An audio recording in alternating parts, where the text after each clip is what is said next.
విన్భక్తి ప్రేక్షకులందరికీ నమస్కారం. మనతో పాటు ఉన్నారు ప్రముఖ ఆధ్యాత్మికవేత్త, ఆస్ట్రియన్ న్యూమరాలజిస్ట్, వేదిక్ వాస్తు స్పెషలిస్ట్, శ్రీ విద్యా హనుమత్ ఉపాసకులు మరియు చిన్నపిల్లల పేర్లు పెట్టడంలో నిష్ణాంతులు బ్రహ్మశ్రీ డాక్టర్ సిస్లా జయశంకర్ గురువు గారు ఉన్నారు. మాట్లాడదాం. నమస్కారం గురువుగారు. ఐష్మతి భవ. గురుగారు, సోమవారము సోమవతి అమావాస్య వస్తుంది. మార్గశిర మాసంలో ఈ సంవత్సరానికి లాస్ట్ అమావాస్య అనుకుంటా. అమావాస్య విశేషత చెప్పండి. ఈ సంవత్సరానికి లాస్ట్ అమావాస్య అంటే 2024కి లాస్ట్ అమావాస్య. 2024కి మనకి సంవత్సరం అంటే ఉగాది పండగ లెక్క. అవును గురుగారు, తెలుగు వాళ్ళం కాబట్టి. అలాగే అమావాస్య రోజు ఏం చేసుకోవాలి, అందరూ ఎలా వినియోగించుకోవాలి ఆ రోజున మనం అందరం కూడా? ఈ అమావాస్య కూడా భగవద్ అనుగ్రహంతో చాలా విశేషమైన ఫలితాలను ఇచ్చే అమావాస్యలో ఇది ఒకటి.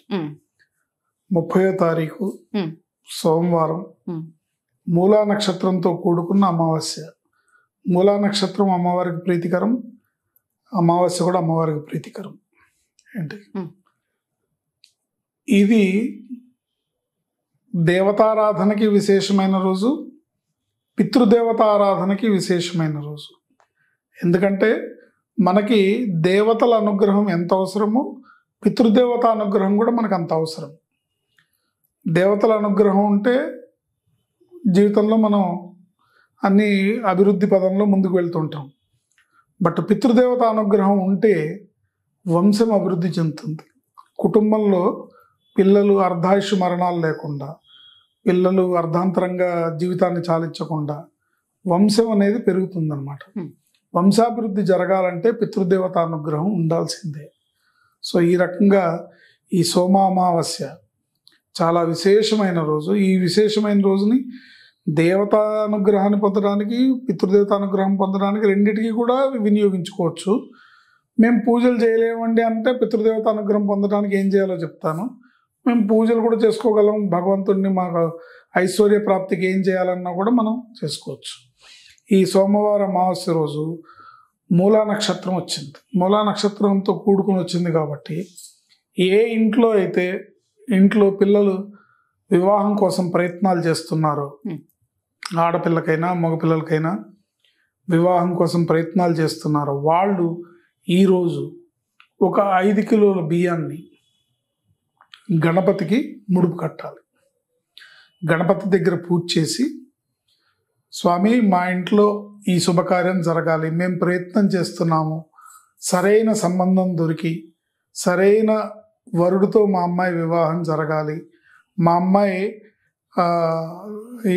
దొరికే అత్తగారి ఇల్లు సుఖ సంతోషాలతో మా అమ్మాయిని బాగా చూసుకునే అత్తగారు వాళ్ళు దొరకాలి, అలాంటి కుటుంబంలోకి మా అమ్మాయి వెళ్ళాలి, ఇక్కడ మేము ఎంత ప్రేమగా చూసుకున్నామో అంత ప్రేమగా చూసుకునే అత్తగారింటికి తను వెళ్ళాలి అని గణపతిని మనస్ఫూర్తిగా మీరు షోడశోపచార పూజలు చేసి, ధ్యాన ఆవాహనాది షోడశోపచార పూజలు చేసి, స్వామికి 5 కిలోలు బియ్యము, దాంట్లో ఒక 5 పసుపు కొమ్ములు, ఒక 5 వక్కలు, ఒక 5 కొబ్బరి చిప్పలు, ఒక 5 ఖర్జూరాలు పెట్టి 11 రూపాయలు దక్షిణ పెట్టి స్వామికి ముడుపట్టి, కొత్త వస్త్రంలో తెల్లటి వస్త్రంలో స్వామికి ముడుపు కట్టి అక్కడ పెట్టి, మీ కార్యక్రమం అయిన తర్వాత ఆ బియ్యాన్ని రవ్వగా ఆడించి ఉండ్రాలు చేసి స్వామికి నివేదించాలి.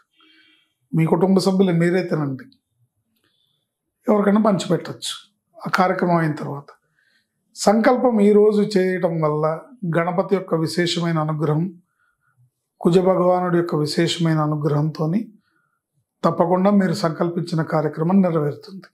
అట్లాగే ఐశ్వర్య ప్రాప్తిని కోరుకునే వాళ్ళు ఈరోజు ఏకాదశి రుద్రాభిషేకం చేయించుకుంటే అద్భుతమైన ఫలితం ఉంటుంది. ఏకాదశి రుద్రాభిషేకం చేసుకోవచ్చు, లేదా కుబేర పాశుపత అభిషేకం చేసుకోవచ్చు. కుబేర మంత్రంతో రుద్రాన్ని సంపుటీకరణ చేసి కుబేర పాశుపత అభిషేకం చేస్తారు. ఆ అభిషేకం చేసుకోవడం విశేషమైన ఫలితాలను ఇస్తుంది.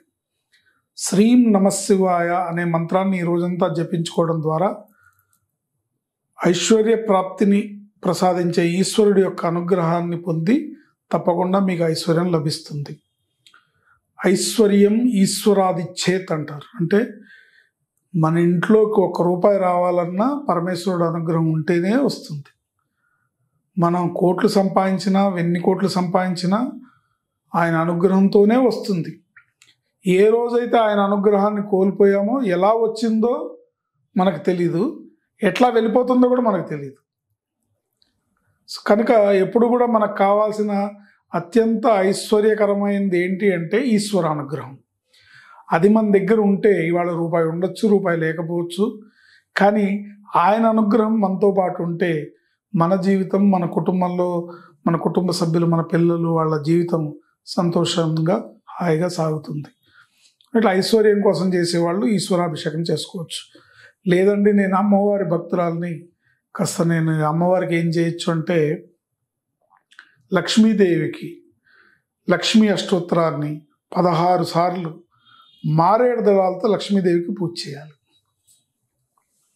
మారేడు దళాలతో లక్ష్మీదేవికి పూజ చేయాలి. మారేడు దళాలతో చేసేది లక్ష్మీదేవికి చేస్తారు, పరమేశ్వరుడికే చేస్తారు. లక్ష్మీదేవిని శ్రీం శ్రీయై నమః, శ్రీం శ్రీయై నమః అనే మంత్రంతోని ప్లస్ లక్ష్మీ అష్టోత్తర ఉంటుంది కదా 16 సార్లు చేయాలి. చేస్తే అత్యంత ఐశ్వర్యప్రదం. బ్రహ్మాండంగా మీ కుటుంబంలో అన్ని రకాల ఆర్థిక సమస్యలు తొలగిపోయి మీకు మీరు చక్కటి ఆర్థిక పరిపుష్టిని పొందగలుగుతారు. ఇది ఐశ్వర్య ప్రాప్తిని కలిగించేది. ఇకపోతే పితృదేవత అనుగ్రహం కావాలి, అందరికీ కావాలి. ప్రతి ఇంట్లో కూడా మనం ఎవరో ఒకళ్ళకి మనం ఒక తల్లిదండ్రులకు పుట్టిన వాళ్ళమే మనం. ఆ తల్లిదండ్రులు, వాళ్ళ తల్లిదండ్రులు, వాళ్ళ తల్లిదండ్రులు, మన పూర్వీకులు సంతోషంగా ఉంటేనే మన కుటుంబం అభివృద్ధిలోకి వస్తుంది. అందుకని మన పూర్వీకుల సంతోషార్థము వాళ్ళని స్మరించుకోవడము, వాళ్ళకి తిలతర్పణాలు ఇవ్వటము, వాళ్ళకి పిండ ప్రదానం చేయడం అనేది మన విధి విధాయకం. ప్రతి అమావాస్యకి కూడా పితృదేవత తృప్త్యర్థం పితృతర్పణం చేయాలి. మీ తండ్రి గారు, వాళ్ళ తండ్రి గారు, వాళ్ళ తండ్రి గారు, మీ అమ్మగారు, మీ నాయనమ్మ గారు, వాళ్ళ అమ్మగారు, ఇట్లా పితృదేవతలు తలుచుకుంటూ మనం చేయాలి.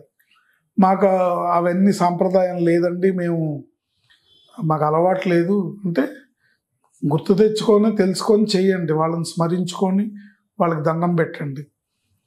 లేదు అవన్నీ మాకు తెలీదు, మా పూర్వీకులు మా తాతగారి వరకే పేరు తెలుసు, ఆ పైన వాళ్ళు ఎవరో మాకు తెలియదు అంటే కనుక చక్కగా గోశాలకు వెళ్ళి గోవుకి పాలకూరను తినిపించడం, తోటకూరను తినిపించడం, ఏంటి బెల్లము, శనగపప్పు, నువ్వులు, ఈ 3 కలిపిన పదార్థాన్ని గోమాతకి తినిపించడం ద్వారా పితృదేవతలకి, అంటే గోమాతకి తినిపించడం ద్వారా గోమాత ద్వారా మనకి ఆ పితృదేవతలకి, మీ పెద్దలకి రీచ్ అవుతుంది. అది మీరు వాళ్ళ పేర్లు, అంటే వాళ్ళ పేర్లు మీకు తెలియకపోయినా మా కుటుంబంలో ఉన్న పై తరాలందరూ కూడా మా కుటుంబాన్ని చల్లగా చూడాలి, మా పిల్లా పాపల్ని చల్లగా చూడాలి, మా కుటుంబం అభివృద్ధి చెందాలి, మా వంశం అభివృద్ధి చెందాలి అనే కోరికతోని కనుక చేసినట్టయితే వాళ్ళ కుటుంబంలో చక్కగా పితృదేవత అనుగ్రహం లభిస్తుంది.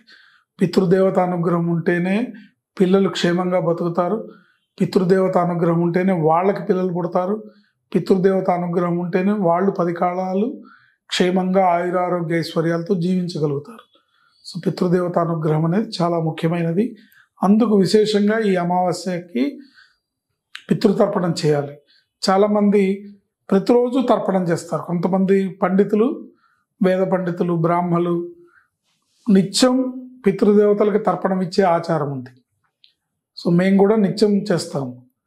నిత్యం మా పితృదేవతలు తలుచుకొని తర్పణం ఇస్తాము. ఒక చెంచాడు నీళ్లు వదలాలి. ఇది నిత్యం చేయలేని వాళ్ళు కనీసం అమావాస్య రోజు చేయాలి, ప్రతి అమావాస్యకి చేయాలి. అట్లాగే వాళ్ళకి శ్రాద్ధ తిథులు, వాళ్ళు ఏ రోజు చనిపోయారో వాళ్ళు గతించిన రోజు శ్రాద్ధకర్మను నిర్వర్తించడం అనేది ఒక విధి విధాయకం. సో పితృదేవత అనుగ్రహానికి మీరు పితృతర్పణం ఇవ్వడం, ఒక బ్రాహ్మణ్ణి పిలిచి బ్రాహ్మడికి స్వయం పాకం ఇవ్వడం. స్వయం పాకం అంటే బియ్యం, ఉప్పు, పప్పు, కూర, ఒక ఫ్యామిలీకి ఒకరోజు భోజనం చేయడానికి కావాల్సిన సరంజామా దానం ఇవ్వడం.